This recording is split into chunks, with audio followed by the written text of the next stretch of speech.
நீங்கள் பார்த்து கொண்டிருப்பது உங்கள் ஜாஷுவா டிவி. சகல ஜனங்களுக்கும் நற்செய்தி.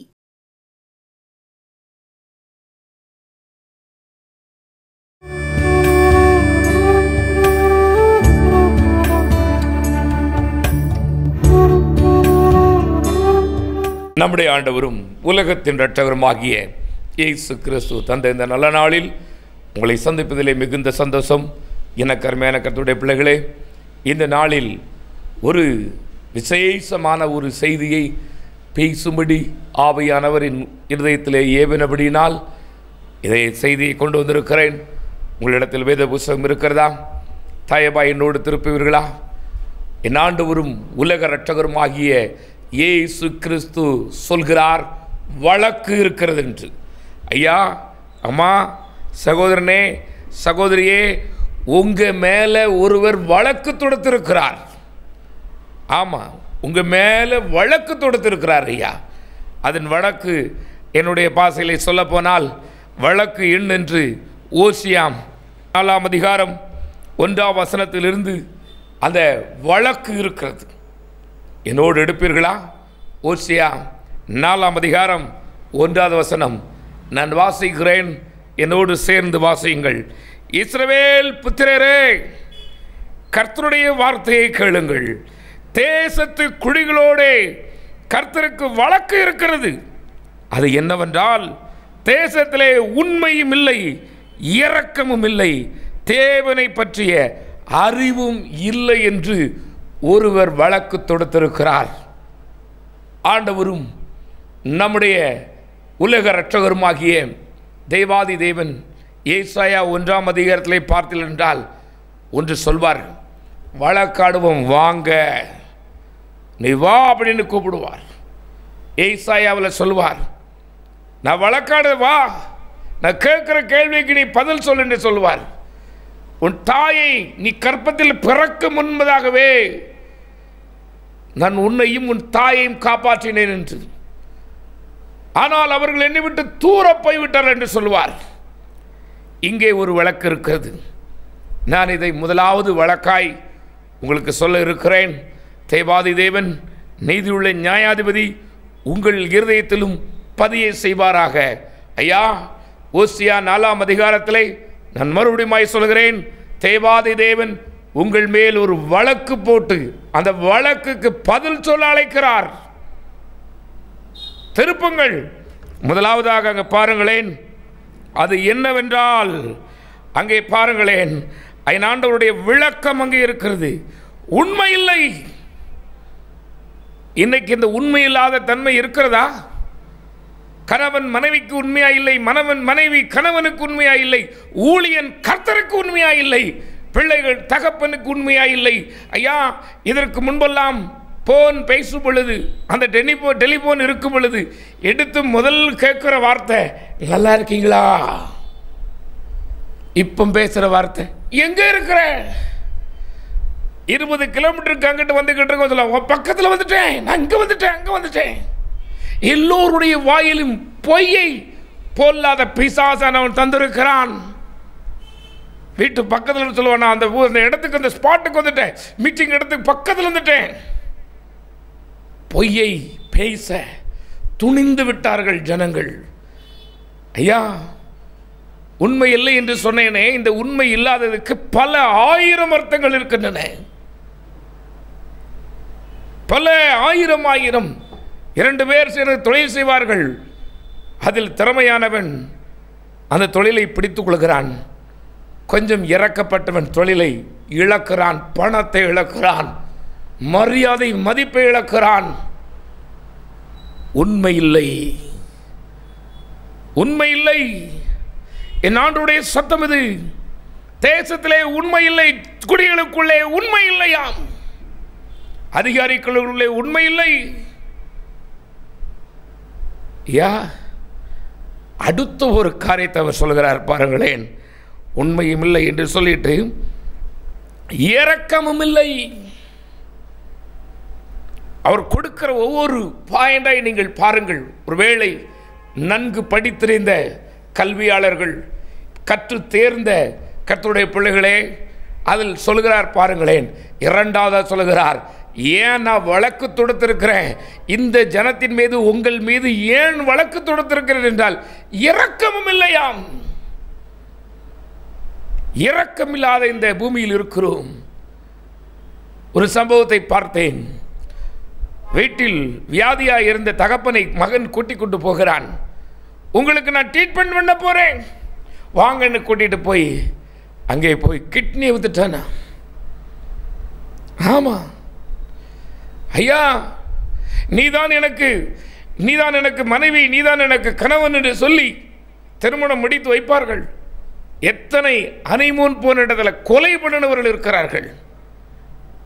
தேடி கண்டுபிடித்து இவ்வளவு நாள் 25 வருஷம் இருந்த மகளுக்கு, 30 வருஷம் இருந்த மகனுக்கு நாடெல்லாம் தேடி ஊரெல்லாம் தேடி கட்டி கொண்டாந்து வச்சு ஒரு மாதம் கூட இல்லாமல் கொலை செய்தவன் எத்தனை பேர்? இரக்கம் இருக்கிறதோ? பெற்ற தாயை தகப்பனை அடித்து விட்டு சொல்லுகிறான், இன்னைக்கு செமையா எங்க அப்பனை அடிச்சுட்டேன், செமையா எங்க அம்மாவை அடிச்சுட்டேன். இரக்கம் இருக்கிறதோ? கணவனை மனைவி கொல்கிறாள், மனைவியை கணவன் கொல்கிறான். பணத்துக்கு ஆசைப்பட்டு பெற்ற பிள்ளையை தாய் கொல்கிறாள். சுக வாழ்வுக்கு ஆசைப்பட்டு சுகமாய் நான் வாழ வேண்டும், அதற்கு எதை வேண்டுமே நான் செய்வேன் என்ற ஜனம் பெருத்து போய்விட்டு விட்டது. பணத்திற்காக என்ன வேண்டுமானாலும் செய்யலாம் என்று சொல்லி கடந்த நாட்களிலே ஒரு வயதான மூதாட்டியிடம் திருட போயிருக்கிறான் ஒரு திருடன். அவங்க போட்டிருந்த அந்த பாம்படமா அது வரலை, காத்த அறுத்துட்டான். இரக்கம் இருக்கிறதோ? என் ஆண்டவருடைய சத்தம் இது துணிக்கிறது. தேசமே கேள், தேசத்தின் குடியே கேள், சேனைகளின் கர்த்தர் பேசுகிறார். அடுத்தபடியே பாருங்களேன், தேவனை பற்றிய அறிவும் இல்லை. தெய்வம் ஒருவர் இருக்கிறார், பார்க்கிறார் என்கிற ஒரு உணர்வும் இல்லையாம். எல்லா தப்பும் செய்வான், செஞ்சுட்டு நல்லவன் போல நடிப்பான், நல்லவன் போல நடிப்பான். அப்படித்தானே நடிச்சுக்கிட்டு இருக்கும் போதே இதுக்கு முன்னாடி குற்றம் நடந்தது என்னன்னு சொல்லி ஒரு நிகழ்ச்சி போடுவாங்க. எப்போ யாரெல்லாம் இப்போ இருக்குதால எனக்கு தெரியல. இந்த நாட்களில் நான் பார்த்த ஞாபகம், ஐயோ அந்த மனைவி அழுவாள், ஐயோ என் கணவன் எப்படிப்பட்ட மனுஷன், அவன் எப்பேற்பட்ட நல்ல மனுஷன், அவனை கொண்டுட்டாங்களேன்னு சொல்லி அழுது புரளுவாள். அழுது புரண்டு கொஞ்சம் ஒரு 5 நிமிஷம் கழித்து பார்த்தா அவளுக்கே காப்பு மாட்டி கையில் கூட்டு வருவாங்க. என்னன்னு கேட்டா இவ தான் கொண்டிருப்பா. ஐயா நினைத்துக் கொள்கிறாள், நான் என்ன செய்தாலும் யாருக்கும் தெரியாது என்று. தேவன் ஒரு இருக்கிறார், நியாயத்திலே கொண்டு வந்து நிறுத்துவார். அறிவு இல்லை, தேவனை தேடுகிற உணர்வு இல்லையாம். என் ஆண்டவர் பார்க்கிறார், என்னை தேடுகிற உணர்வுள்ளவன் உண்டோ என்று தேவன் பரலோகத்திலிருந்து பூமியை கண்ணோக்கி பார்க்கிறாராம். இந்த பார்க்கிறார் இந்த எண்ணமும் இல்லை ஜனங்களுக்கு. ஒரு வசனத்திலே அவர் 3 காரியங்களை சொல்கிறார். ஒரே வசனத்தில் தேசத்தில் உண்மை இல்லை, இரக்கம் இல்லை, தேவனை பற்றிய அறிவும் இல்லை. இருக்குதாயா? இன்றைக்கு என் இந்திய தேசம் கடவுளுக்கு பயப்படுகிற ஒரு தேசம், தெய்வத்துக்கு பயப்படுகிற தேசம். தேவனை எங்கே காணலாம், இவரை எப்படி காண வேண்டும் என்று தனக்கு இஷ்டமான வழியில் தேவனை தேடிக்கொண்டுதான் இருக்கிறார்கள். ஆனால் தேவன் எங்கே இருப்பார் என்று தெரியவில்லையே அவர்களுக்கு. தேவன் எப்படி விசாரிப்பார் என்று தெரியவில்லையே. பூமி எங்கும் உலாவிக் கொண்டிருக்கிறவருடைய கண்கள் நம்மை எப்படி பார்க்குமா பார்க்காதா என்று தெரியவில்லையே. நாம் செய்கிறது சரியா தப்பா என்று உணர்வில்லையே. குடிக்க கூடாதுன்னு சொல்லி அரசாங்கமும் சொல்லுது, அந்த அரசாங்கம் தான் விற்குது. குடிச்சா தப்புன்னு தெரியுது, குடித்தால் வேலை போய்விடும் என்று தெரிகிறது. ஆனால் குடிக்காமல் இருக்க முடியவில்லை. குடித்தால் நம் உடலுக்கு தீங்கு என்று தெரிகிறது. ஆனால் அந்த குடியை விட அவர்களுக்கு மனதில்லை. தேவனுக்கு அருவருப்பானது என்று தெரிகிறது, தேவனுக்கு இது பிடிக்காது என்று தெரிகிறது, ஆனால் விட முடியவில்லை. காரணம் என்ன? தேவ பயம் இல்லை. தேவனுக்கு பயம் இருக்கும் என்றால், தேவன் உங்களை பார்ப்பார் என்ற எண்ணம் இருக்கும் என்றால், நீ நாளே கால் வைக்க முடியுமா? முதல்ல உன்னை அவன் கூப்பிடும் பொழுதே உங்களால் போக முடியுமோ? உடைய இச்சைக்கு ஐயோ எதை வேண்டாலும் செய்யலாம், யாரும் அறியார் என்று எண்ணுகிற கூட்டம் பெருகிவிட்டது. இன்றைக்கு என் ஆண்டவர் புலம்புகிறார், நான் வழக்கு தொடுத்திருக்கிறேன் வா அப்படின்னு. ஒரு நாள் இந்த நீதி உள்ள நியாயாதிபதி இந்த கேள்வியை கேட்பார்.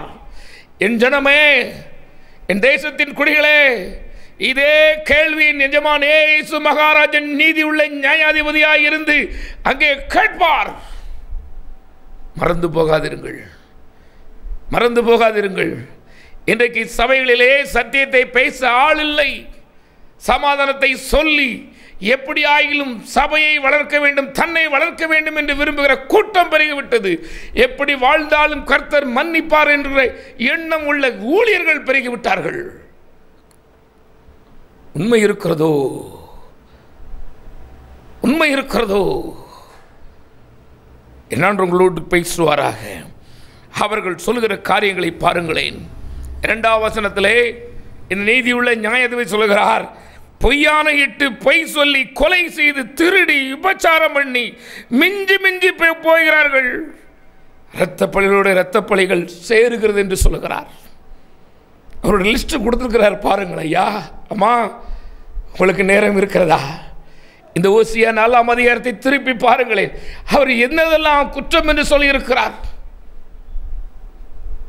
என்னாண்டு உங்களோடு பேசுவாராக, என்னாண்டு உங்களோடு பேசுவாராக. பொய்யான இடுகிறான். இன்றைக்கு பொய்யாய் உறுதிமொழி கொடுக்கிறார்கள். நான் பிறர் முகம் பாராமல் உனக்கே மனைவியாயிருப்பேன், உனக்கே கணவனாயிருப்பேன். எங்கே சத்தியம் பண்ணுதாங்க? சர்ச்சில் வச்சு அந்த ஊழியர் முன்னால, கர்த்தரால் தெரிந்து கொள்ளப்பட்ட பரிசுத்தவான்கள் முன்னால.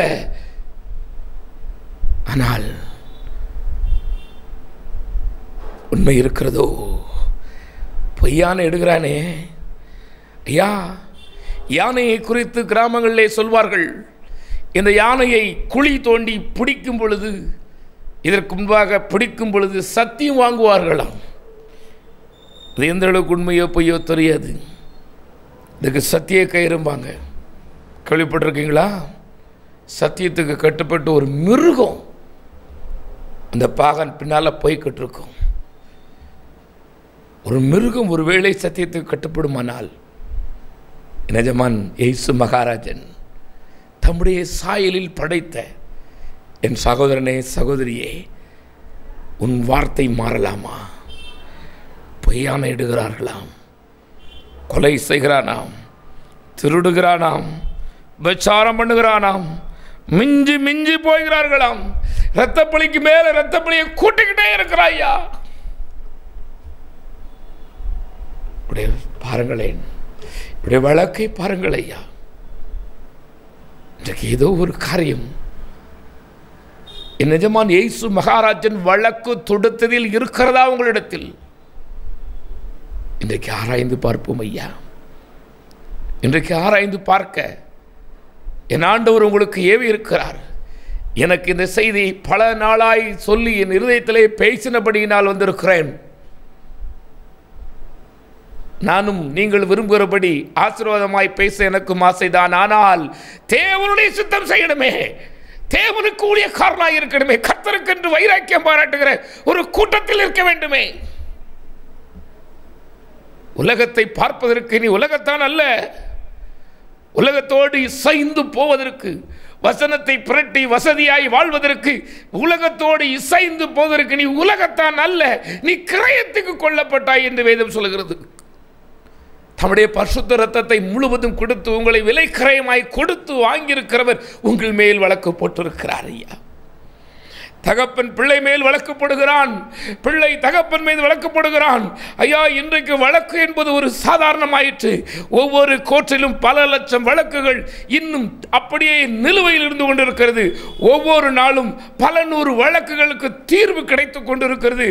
நிஜமான இயேசு மகாராஜனுடைய இந்த வழக்குக்கு உன்னை அழைக்கிறார். பதில் சொல்வீர்களா?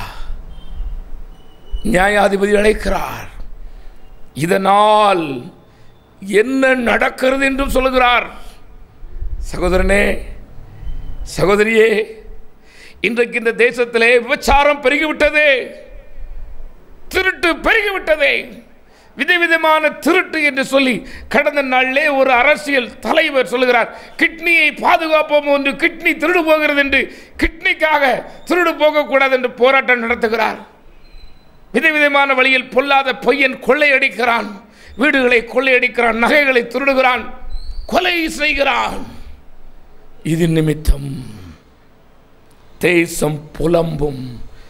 ஐயா, என் ஆண்டவர் சொல்லுகிறார், வழக்கு போட்டவர் சொல்கிறார், இத்தனை காரியத்தை நான் சொல்லியிருக்கேன், நீ திருத்திக்கிடல, இதனால தேசம் புலம்பும். அதன் குடியிருக்கிற அனைவரோடு கூட மிருக ஜீவன்களும் ஆகாயத்து பறவைகளும் தோய்ந்து போகும் கடலின் மச்சங்களும் வாரிக்கொள்ளப்படும் என்று சொல்கிறார். தேசம் புலம்புகிறதா? இன்றைக்கு தண்ணீரினால் ஒருபுறம் அழிகிறது, தண்ணீர் இல்லாமலும் ஒருபுறம் அழிந்து கொண்டிருக்கிறது. வியாதியினால் ஒருபுறம் அழிந்து கொண்டிருக்கிறது, பொல்லாத சத்ருவானவன் கொண்டு வந்த பிரச்சனையினால் அழிந்து கொண்டிருக்கிறது.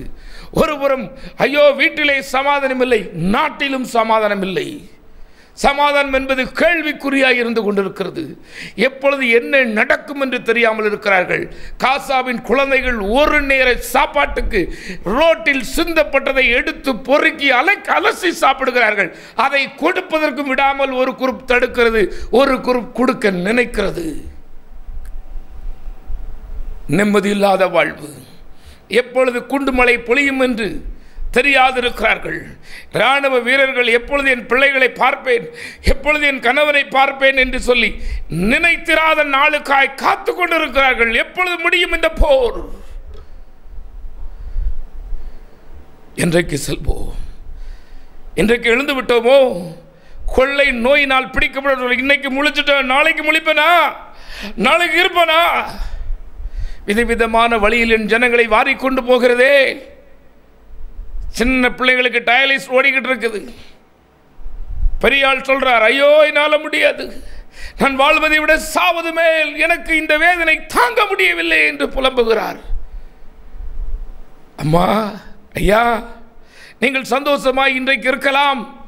உன் அருகே சந்தோஷமாய் இருக்கிறார்களா? உன் சொந்தம் சந்தோஷமாய் இருக்கிறதா? நீ திருமணம் பண்ணி கொடுத்தாயே உன் வீட்டில் உன் மகளை உன் மகனை சந்தோஷமாய் இருக்கிறார்களா? பார், தேசம் புலம்புகிறது. திருமணம் ஆகாதவன் எனக்கு இன்னும் திருமணம் ஆகலையேன்னு நினைக்கிறான். திருமணம் ஆனவன் ஏன் எனக்கு திருமணம்?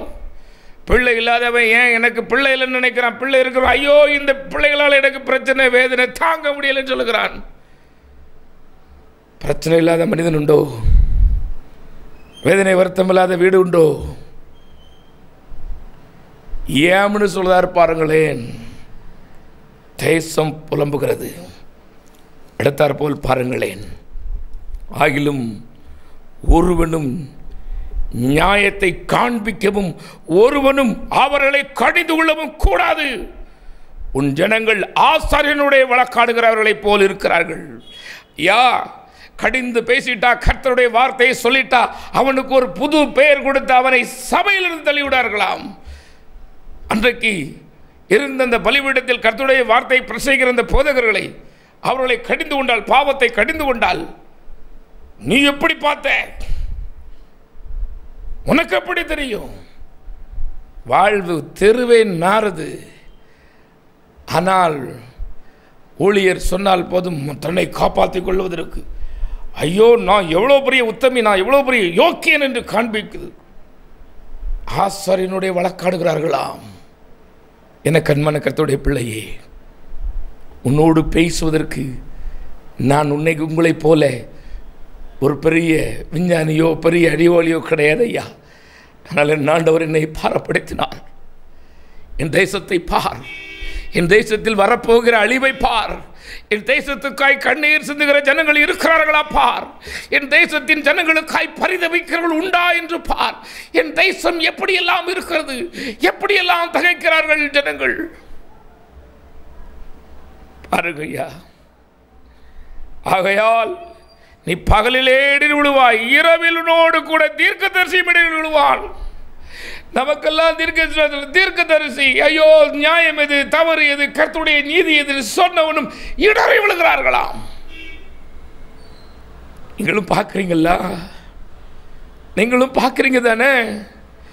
என் ஆண்டவர் சொன்ன காரியம் நடக்கிறது தானே?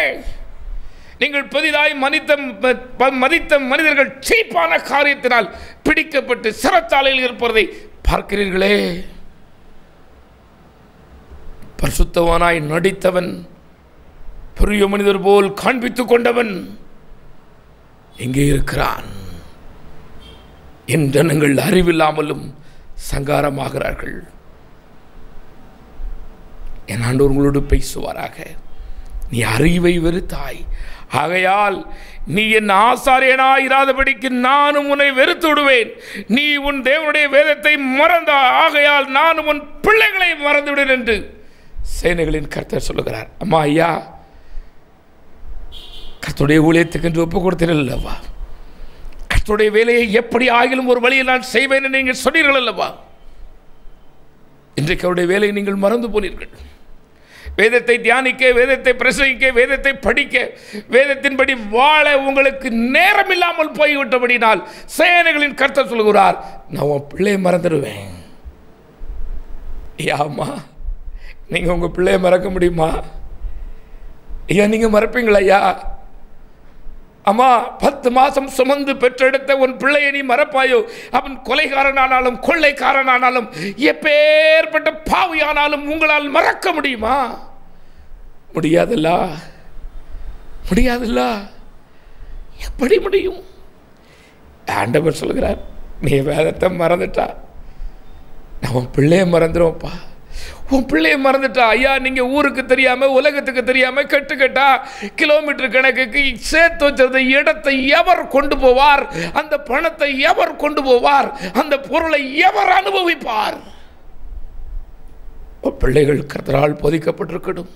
உங்கள் பிள்ளைகள் கர்த்தரால் நடத்தப்பட்டிருக்க வேண்டும் என்றால் வேதத்தை வாசியுங்கள், அதன்படி வாழுங்கள், விரும்புங்கள். வாசிக்கலாம். இன்றைக்கு பல கோடி கோடி பேர் வாசித்துக் கொண்டிருக்கிறார்கள், வாழ்கிறார்களா? மகாத்மா என்று சொல்லப்பட்ட அருமையான நம்முடைய தேசத்தின் பிதா காந்தியடிகள் சொன்னார்கள், கிறிஸ்துவை பிடிக்கும் எனக்கு, கிறிஸ்தவர்களை பிடிக்காத ஏன்? அவன் கிறிஸ்துவை காண்பிக்கவில்லையே, காண்பிக்கவில்லையே என்று சொன்னார்களாம். ஐயா அம்மா, இன்றைக்கு ஒரு தீர்மானம் பண்ணுங்கள்.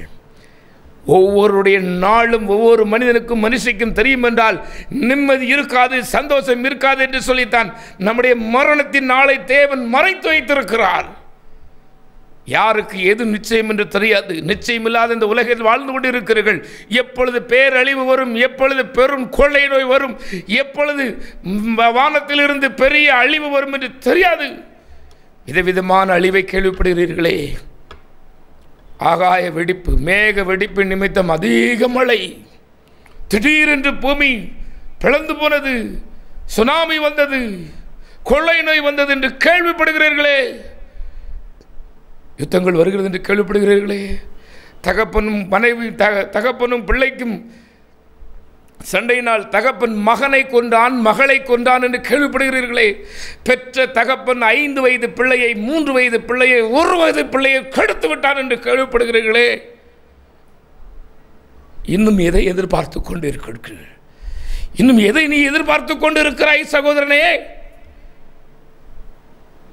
என் ஆண்டுடைய வருகை சமீபம். உங்க மேல வழக்கு போட்டிருக்கிறார் ஐயா ஒருவர். என்ன சொல்ல போகிறீர்கள்? அந்த வழக்குக்கு வாதாட உங்களுக்கு யார் இருக்கிறார்? பூலோகத்தில் ஒருவேளை உங்களுடைய நியாயத்தை நீங்கள் விலை கொடுத்து வாங்கலாம், உங்கள் அதிகாரத்தினால் நியாயத்தை நீங்கள் புரட்டலாம். ஆனால் பரலோகத்தில் விலை கொடுத்து வாங்க முடியாது. உங்க பவர் அங்க காமிக்க முடியாது ஐயா. உங்க மேல வழக்கு போட்டவர் சர்வத்துக்கும் எஜமான், சர்வ சிருஷ்டிக்கும் காரணர், ஒரு நாள் சாவாமை உள்ள தெய்வம். அவர் உங்களை நேசிக்கிறார். இன்றைக்கு ஒப்புரவாகிறீர்களா? கண்களை மூடி, மகா இரக்கம் கிருபையும் உள்ள பரலோக பிதாவே, இந்த நாள் வரை நீங்க சொன்ன அத்தனை காரியம் என்கிட்ட இருந்ததுப்பா. ஒத்துக்கொள்ளுங்களேன், உமக்கு பிரியமில்லாத வழியை நான் வாழ்ந்திருக்கிறேன். ஆனால் இந்த நேரத்தில் நான் மனதார நான் ஒத்துக்கொண்டு அப்பா உமக்கு பிரியமாய் வாழ விரும்புகிறேன், என்னை ஒரு விசை கண்ணோக்கி பாரும் என்று சொல்வீர்களா? என் ஜனமே கேள், கர்த்தர் பேசுகிறார், கேள். சேனைகளின் கர்த்தாவே உம்முடைய பிள்ளைகளோடு பேசும். நீர் பெரிய காரியங்களை செய்கிற பேர். பல தகரலுடைய பிள்ளை வைக்கிறேன். நன்மையும் கிருபையும் இன்றைக்கு தொடரட்டும். மெய் ஞானத்தை சத்தியத்தை அறிந்து உமக்கு பிரியமா உமக்கு சாட்சியாய் வாழட்டும் பிதாவே.